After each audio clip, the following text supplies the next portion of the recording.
Hello everyone, welcome back to the Ange Endeavor. Ange here. We are ready to head off to Aberdeen to do part 2 of my Nirvana story, part 2 of a series of 3, I think 3, maybe 4, I don't know. Anyways, I'm getting ready to head out, and it's a beautiful overcast day, so it's perfect for Western Washington to be doing some filming today. Anyways, let's get going on our next adventure. Welcome to Aberdeen. Come as you are. All right, here is the McDonald's in Aberdeen, where I first met Shelli in the summer of 1984. This is the first job I ever had in Aberdeen, and well, really any restaurant job that I ever held. And I was only 16 then. And if you notice that the facade doesn't look anything like it would have in 1985. Where you see this row of cars here, that's where the original drive-thru used to be. Here we are now at the Aberdeen Burger King. This is where I worked, let's see, I would say 1986, all the way up till I left Aberdeen in 1988. And I worked here with a guy named Jesse Reed, who was Kurt Cobain's best friend at the time. And also what I remember is that Kurt lived with Jesse for a while. Like during 1985, maybe 86, I can't remember. I remember working with him, and he was really funny. He was very different also in this little town. He used to goof off a lot, and we had a lot of fun working here. Now, of course, as you realize, as you see here, this Burger King facade has been modernized. It looks nothing like it did in 1985, but it's still essentially the same restaurant. It's in the same location, and the drive-thru is right there. I used to have a scooter, and I used to, before all of this was kind of moved to the side, and I used to park my scooter there and go on the inside. But many a day, cooking hamburgers, taking orders. I worked the drive-thru, and putting the salad bar together. Remember when Burger King had salad bars? I really did love working here. And one time, I think in 1986, I received an Employee of the Month certificate. And look at that. Welcome to Aberdeen, gateway to the Olympics. Woohoo!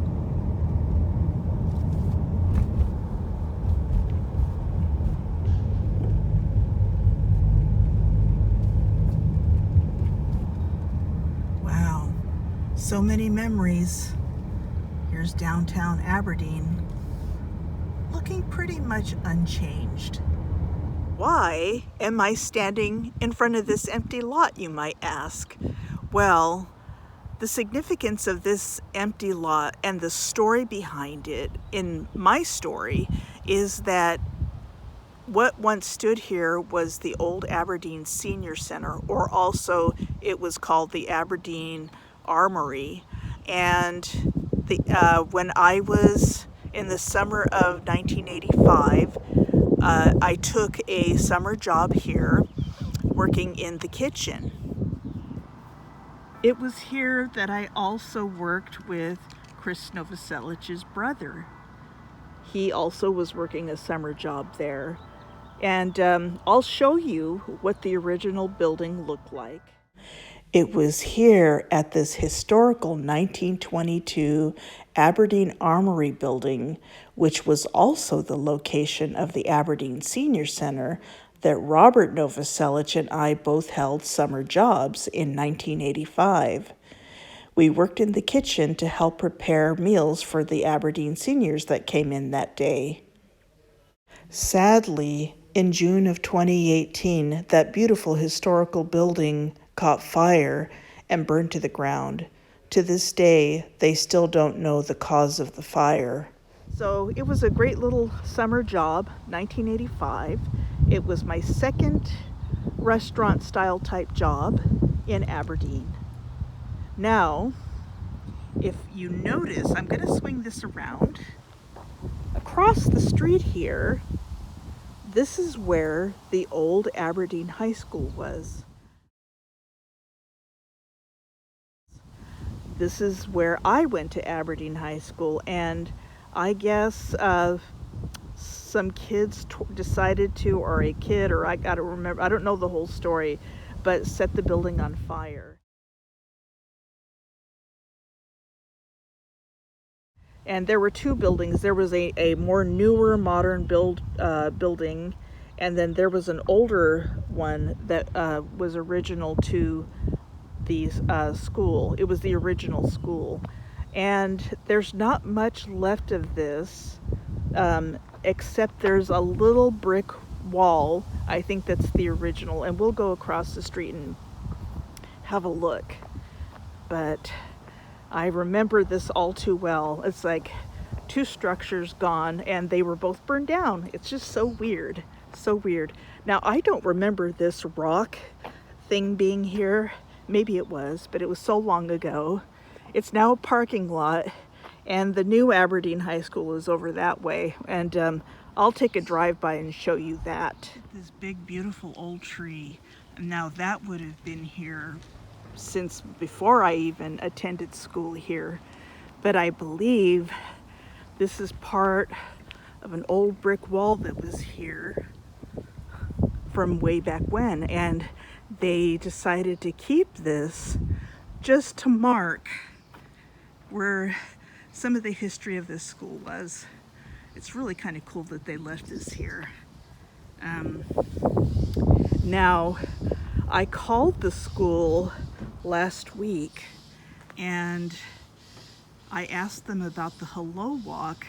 As you recall, that's where I met Krist Novoselic. And I wondered if they still had a Hello Walk, and she said that they didn't. So they never replaced that. One thing that I'm realizing on this trip so far is that there's a lot that's changed here, but at the same time, there is a lot that's the same here. So this is the new Aberdeen High School, and I think it was built in the early 2000s. So the lot that you see behind me, I believe that this is where that apartment building that Krist and Shelli lived in that I told you about once stood. And it was here that I spent a lot of time. And it was here that, we had a lot of fun. Krist had his zebra van, and yeah, I forgot to tell you about the zebra van, but it used to be parked, and it was the one vehicle that we had to get around in, and everything always depended on, where we were going to go, if Krist could fix the van. But it was really, really fun and such great memories. Now, this apartment building is another place where I remember visiting Kurt. And it doesn't look the same as it did then. It looks like they're refurbishing it. But it was here that he lived with Jesse Reed, the one that I told you about that I worked with at Burger King, and who was Kurt's best friend from childhood all the way up until he passed away. Anyways, what I remember about visiting here is Kurt's artwork. Once again, he had that amazing artwork. He used to do these funny cartoons and all of that. And the other thing I remember is how grimy the apartment was. It was just really messy and dirty, and like a lot of the places that folks lived in way back in the day were kind of that way. So here's another view from the front of the building. Here's an older picture I found of the same building. And here is where Krist Novoselic's mother had her beauty shop, Maria's Hair Design. And I remember it was a 2-story structure, and I remember going up into that door to the upstairs, and we would watch Krist and Kurt and Chad Channing practice upstairs. And here we have Kurt, Krist, and Chad practicing in that space above the hair salon. Here is another shot with Krist and his brother Robert. So I wanted to show you a quick sample of what it looked like at the practice space above Chris's mom's shop. And here you see Kurt Cobain, Krist Novoselic, and in the background you'll briefly see Chris's brother Robert, and Chad Channing is banging away at the drums in the background. Anyways, for posterity's sake, I thought, why not just pull it up on YouTube if you want to go look at it in YouTube. And there are quite a few of these on there, so they're pretty easy to find. Here we go.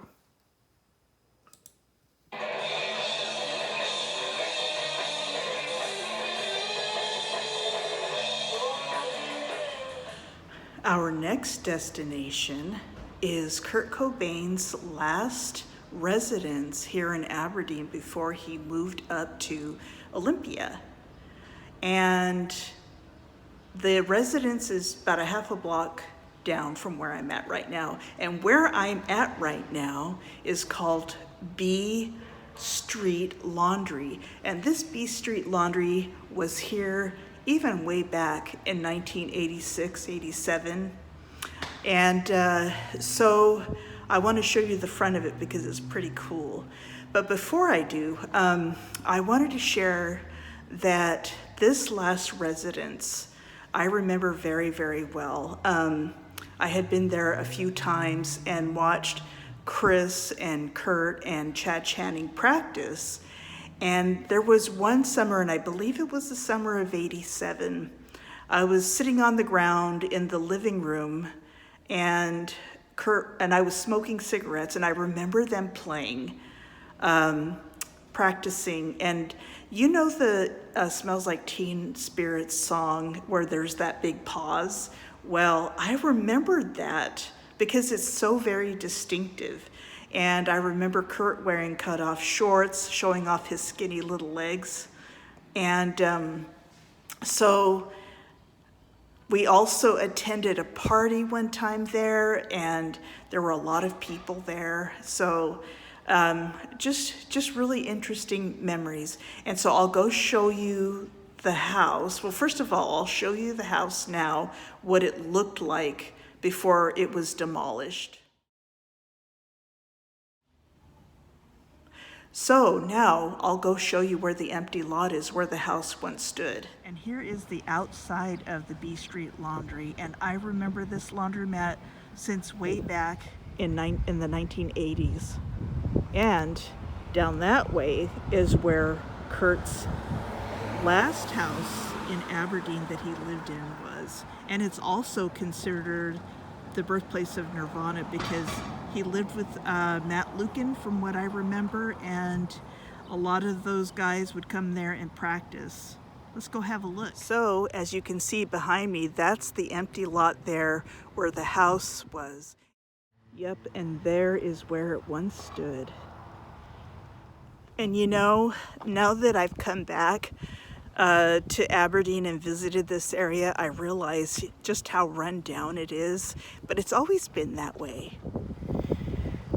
And here we are at Kurt's childhood home, which they have commemorated and dedicated as a preservation to the memory of Kurt Cobain. So here we are at Kurt's childhood home, and you know, in the years that I was here, when I met, you know, Kurt and Krist and those guys, I never once came to this house because by the time I came here, Kurt was already couch surfing. So the one thing that I notice about this house is how modest it is, how small it is, and this neighborhood that it's in is actually really run down. There is a lot of houses that really probably should be demolished, like that one right there, and then like that one over there. So it just blows me away, you know, that this was kind of like a really working class neighborhood with not really a lot of hope. We are at the Kurt Cobain Memorial Park. There's the beautiful Wishkah River as it goes all the way down that way. There's the really cool Fender electric guitar. I think it's the Jag Stang, if I'm not mistaken. And then let's hear. Yep. Boy, they really graffitied this from when I last remembered. Alright, we're gonna go to the famous Under the Bridge here, under the Wishkah Bridge. There's a lot of other people here, so I'll just have to be mindful. How far do you want to go? Everywhere. I think we need to see more cool stuff. No, I know, but we just follow it for a while. It sure is peaceful and beautiful here.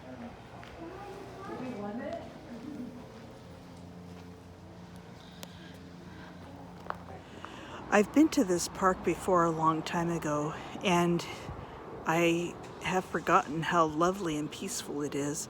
And so normally I wouldn't come here because it's really a tourist thing, but I thought it was important to pay homage. And it's really interesting because Kurt's house is only about 2 blocks away from here, his childhood home. Headed back now away from the park, and I can't help but notice this really cool, funky house. Isn't that cool? It's like an artist's lair.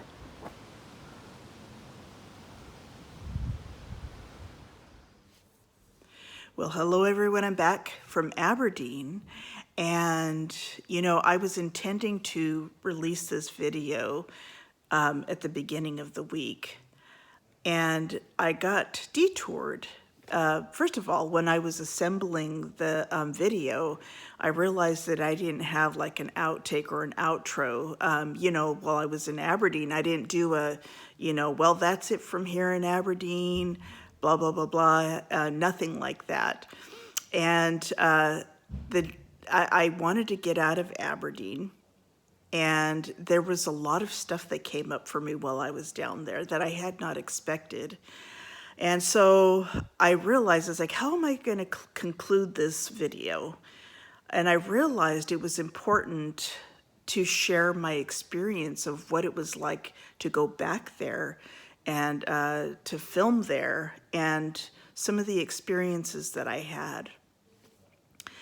I want to start off with the very beginning. As you recall, I pulled over to the side of the road just as I was ready to enter into Aberdeen, and there was the Welcome to Aberdeen, Come As You Are sign there. And I pulled over, as I took that footage, I was wondering, you know, those are Kurt Cobain's words, not Aberdeen's, you know, so come as you are. And I thought, well, that's not what I necessarily experienced when I went there, and I know that he didn't, nor did the others. But I thought maybe, I was hoping inside that maybe that the, you know, Kurt Cobain's words and everything he shared, you know, helped change some of that and some of the attitudes there. So, you know, that was kind of in my mind, you know, as I was going down. And so I got in the car, proceeded into town, and I took someone with me to come along for the ride and for some support. As I mentioned, you know, it's been a long time since I've been there. And so I initially started to film a couple of things like the McDonald's and the Burger King. And then, you know, we both realized that we were hungry and it was lunchtime. So we went to this one restaurant. It was a little seafood place. And we walked in there, and you had to order at the counter. Well, there was this young lady. She looked like she was in her teens, you know, and instantly I felt like there was a discomfort there. I felt a little uneasy, but I didn't know if it was just because I was hungry and already tired after 2 hours of driving or what it was. But the young lady seemed a little nervous, and she didn't give a lot of eye contact. And I thought, oh, well, either she, you know, wasn't used to two people of color walking into the establishment, or she was just a nervous teenager. I wasn't sure. But anyways, we ordered our food, we went, sat down, and had a really negative encounter with another employee there. And I don't want to go into the details of it for privacy reasons, but it was very over, and this person was really hostile to us. And we didn't do anything. That's the thing, we didn't do anything. But there was an unease there, and after we left, I thought about the girl behind the counter and the way she was, you know, diverting her eyes and seemed nervous, and, you know, kind of reminded me of, and I hate bringing this up, but when I was in Aberdeen, the Socias, the girls that were the popular ones in the school, I was like, oh my God, that's still here. That is here still, you know. So it was like, you know, that experience was like stubbing my toe, and then the day went on like that with that stubbed toe. So I thought, oh man, okay, I have to go and do all these other locations, and but it really took the shine off of it, because it really for me was going to be just, you know, just a fun vlog, memory lane. Here's how, you know, where we all hung out, blah, blah, blah. So when we left the restaurant, it certainly triggered some memories. I mean, it was like I was hit in the face with it, and I wasn't expecting that. And it set the tone for the rest of the filming experience. And now looking back on it, I see how much that attitude still exists in that town.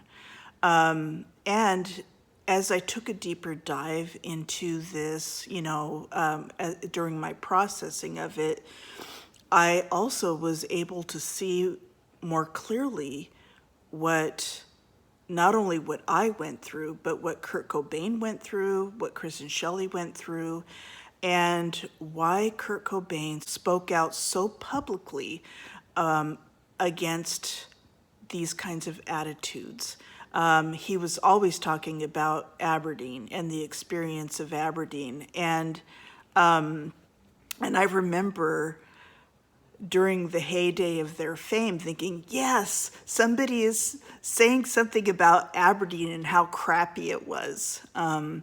Because it was a crappy experience for me. And then later I learned more about what went on for Kurt Cobain.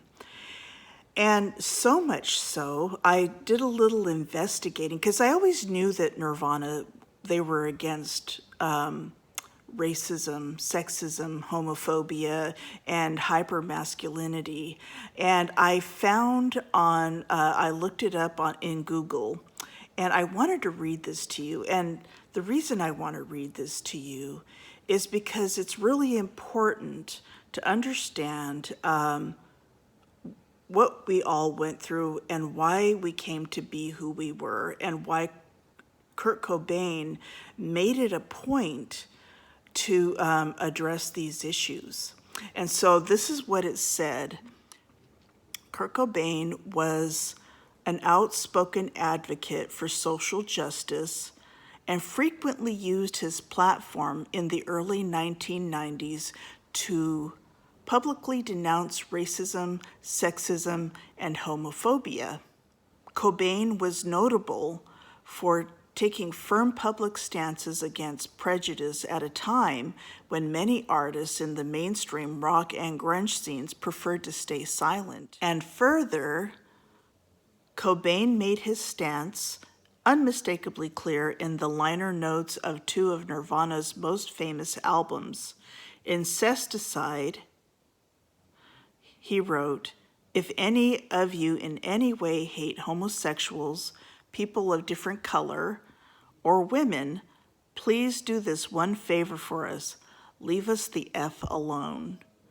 Don't come to our shows and don't buy our records." In Utero, 1993, "If you are a sexist, racist, homophobe, or basically an a-hole, don't buy this CD. I don't care if you like me, I hate you." That was pretty clear where his stance, their stance was. And I can understand now, coming from Aberdeen and experiencing what is micro-racism, overt racism, microaggression, overt aggression, that when you are a kid in a school like that, and you are bullied every day, just like I was bullied. I was bullied and called names, and I remember there was a pep assembly one time, and I went in there and somebody said a mean thing to me, called me a name, and people were laughing, and I left. Just how that, made me feel. And I can't even imagine he grew up with that, like from the time he was little. I came from California, and I didn't ever experience anything like that. As a matter of fact, every school I went to in Southern California was such a mix of people from all different walks of life. Black, brown, Hispanic, you name it, people from different countries. And before we moved up to Aberdeen, I attended San Pedro High School, and the school was so big, and there were a lot of different groups of people. There were cliques there, but they weren't like Aberdeen cliques where they were pretty much redneck and soch or a jock. In San Pedro, you had the heavy metal kids, you had the smart kids, you did have jocks, you had the new wavers and punk rockers, you name it, and the break dancers. I won't forget about the break dancers. But the school was so big and so culturally diverse. We all gathered in the hallways when the break dancers brought out the boombox, and you had these kids that were amazingly skilled at break dancing. In Aberdeen, they barely even knew what breakdancing was. And so, when I took that deeper dive, and I was like, oh my God, you went from, a diverse, big, huge school in Southern California to this redneck town, and why Kurt was so outspoken about it, because he was deeply impacted by it. And imagine if you're a kid that has been shuffled around from home to home, and your sense of belonging is really skewed and you're picked on. He was also really against hyper-masculinity. And sometimes he would show up, at a show wearing a dress and perform in a dress just as a, mocking, hyper-masculinity and the jocks at Aberdeen High School. And I think there's even a photograph of Kurt Cobain wearing an Aberdeen High School cheerleader outfit, which I thought was hilarious. It's like, woohoo, Aberdeen will fight forever. That was their cheering song, cheerleader song. But anyways, what I remember about the 90s when Nirvana burst onto the scene, back then it was a time where being a prejudiced person, a bigot of any kind, redneck, whatever it was socially not okay. So thinking back on this, how important what Kurt Cobain shared publicly, he used his platform to fight against all of these social injustice and these negative attitudes of groups of people who hate other groups of people, right? So, and there's so much of that is like going on right now, and I think it's still relevant today. It's even more relevant now because it is a problem. It's turned into a big problem, and so I just have to say that I thought it was important to add all of this piece, that you come from a town and you experience the bullying, you experience the ridicule, and you don't have support from, your family, and this is like, Kurt's experience, and, so his art was his outlet. And there's one other thing I want to add here, that this reminds me of what Kurt was saying and what he advocated for and what he was against, is maybe a person doesn't like another person the way they look, who they love, how they pray, what kind of music you listen to, or whatever. Maybe a sports team. Maybe you don't like somebody that likes a sports team and you hate that team, or whatever it is, or whatever it is. You don't get to hurt them. Maybe you don't like certain groups of people and how they are. You don't get to hurt them. That's not your place to go and hurt them. I tell you, bullying and judgmentalism and ridicule really messes with a person's heart and mind, and and it causes a lot of harm and damage. So I think that's what I took away from this, and why Kurt railed against it.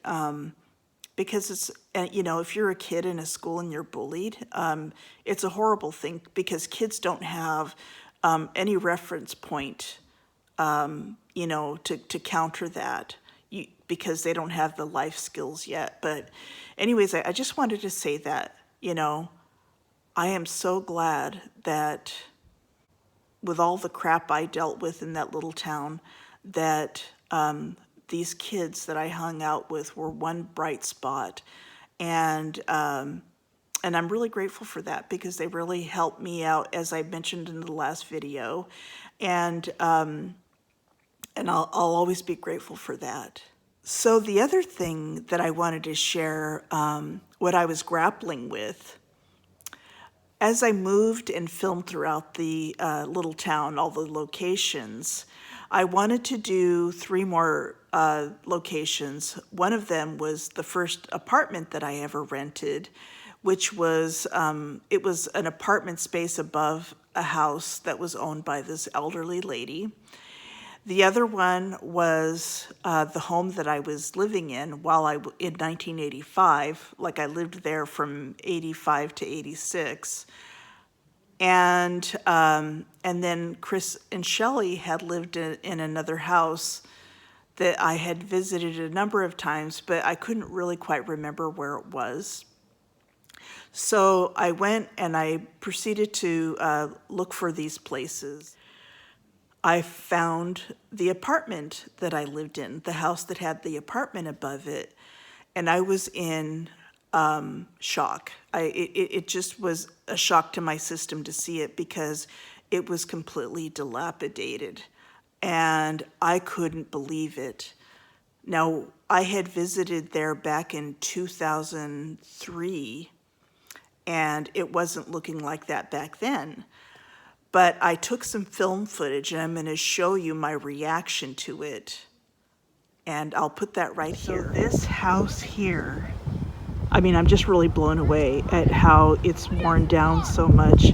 I used to live here. This was my first apartment upstairs. You see that window and that window there? So after I graduated from high school, I moved up there, and I think rent was $100, $150, and it was owned by a woman named Thelma Werner, and it was a really nice looking house. And of course, this is like 1986. I can't believe how bad it's gotten. Wow. I mean, I was in shock when I pulled up and saw this. So I was really dumbfounded by that when I was filming it, and I was like, oh my God, So what I decided to do is go and explore to see what was going on there. Like, I just couldn't believe it. So I walked down the little driveway. There's a driveway, and I used to, ride my scooter there and park in the back and go to the apartment from the back. So I walked back there, and I saw the window had been pushed out, and I climbed up these rickety wood stairs to the back door, and it was unlocked. So I went inside, and there was like a washing machine, and I saw the little stairs that went up to the apartment, and I got kind of creeped out, and I thought, okay, this is dangerous. So something could happen, I could get injured, or what if there was a dead body? So I didn't want to go and do that. So I got out of there right away, and I just had this icky, haunted, crazy, like feeling about it. And I went back to the car, and I said, okay, I'll just go and look for Krist and Shelli's house, see if I could find it. Well, I drove through the neighborhood, because it was all kind of in the same vicinity, and I couldn't find the house, but what I saw were a lot more dilapidated homes and people living in those homes, and there was like garbage in the yard and all of that, and it was really, really depressing. And what was really weird is that next to the dilapidated houses, and there were many, there were also houses that were in pretty good shape. So I was like, oh my God, this is just really weird. I mean, this was not like this bad back then. So then, I was just like feeling really depressed. I was like, this town still has negative juju, and it's depressing. It just has a dark cloud on it. It did in '84. It still does. So then I made my way over to the house that I lived in 1985, and I showed that, and I'll show you that video here, and you'll see the house that I point to, but the house next to it, oh my God, dilapidated. And so I'll show that to you right here. And now, for the final thing that I want to share, this house across the street, right there, that was one of the residences I lived in until I graduated from high school, and then I moved to an apartment not too far from here. That was my room right there. And sadly, it looks like a really run down house. It was really a great house way back in 1985. And then the house next to it, oh my God, look at that. It's really, really run down. So now that you see, a lot of feelings were coming up, and it's like, oh my gosh, I just want to get out of this town. So I didn't do a proper, like I said, I was going to finish off actually in front of the new Nirvana museum that they put downtown. But I just like was tired, and I knew that I was going to have to process this, and so that's what happened. And here we are. Here we are now, right? Just like the song. I think, and talk about song. I think wrapping around about what Kurt Cobain's lyrics were and what he's sang that reflected his feelings about Aberdeen, rednecks, jocks, socias, you name it. and hypermasculinity. I'm going to close out with the words from In Bloom. He's the one who likes all our pretty songs, and he likes to sing along, but he don't know what it means, knows not what it means. And that was so true. And that was Kurt's way of addressing a lot of these jocks that would show up to their shows, that liked their music. He had issues with that because he was bullied by them. So who wouldn't be, right? It's like, I don't want, I had to deal with you guys, and now that, I'm famous and, and all that, you like me now? Do you really like me now? And another closing note, come as you are Kurt Cobain's words, and that's what he believed, that all are welcome for who they were.